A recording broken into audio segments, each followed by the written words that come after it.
નમસ્કાર, CB24 news સાથે હું રેશમા આપનું સ્વાગત કરું છું. વડોદરા શહેરમાં ભારે વરસાદના પગલે ડીઈઓએ શાળાઓમાં રજા જાહેર કરી છે. વડોદરા શહેરમાં કોર્પોરેશન, ફાયર બ્રિગેડ અને પોલીસ તંત્રની ટીમો સ્ટેન્ડ બાય રખાઈ છે. 8 ઇંચ વરસાદથી વડોદરામાં પૂરની સ્થિતિ હોય તેવો માહોલ સર્જાયો છે. ચારે તરફ પાણીની વચ્ચે વડોદરા જળબંબાકાર થયું છે. શહેરમાં હજુ પણ વરસાદ શરૂ છે.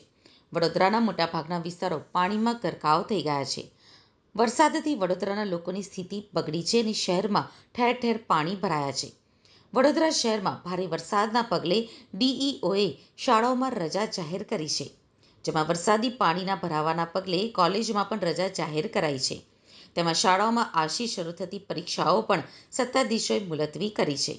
શહેરના રાજમાર્ગો ઉપર પાણી ભરાતા ડીઈઓ કચેરીએ નિર્ણય લીધો છે, જેમાં ગતરોજ શાળાઓ વહેલી છોડવામાં આવતા રસ્તામાં બાળકો ફસાયા હતા. સ્કૂલ વેન પાણીમાં ફસાતા બાળકોને લેવા વાલીઓએ દોડધામ કરી હતી.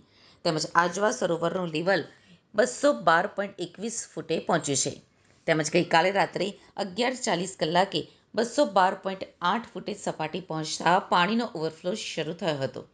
આખી રાત ઉપરવાસમાં વરસાદના પગલે આજવા સરોવરના જળસ્તરની સપાટીમાં વધારો થયો છે. આજવા સરોવરમાંથી પાણી ઓવરફ્લો થતાં વિશ્વામિત્રી નદીના જળસ્તરમાં પણ વધારો થયો છે. વિશ્વામિત્રી નદીનું કાલાઘોડ સર્કલ પાસે લેવલ 26 ફૂટે પહોંચ્યું છે. તેમજ વિશ્વામિત્રી નદી ગમે ત્યારે ભયજનક સપાટી વટાવી શકે છે.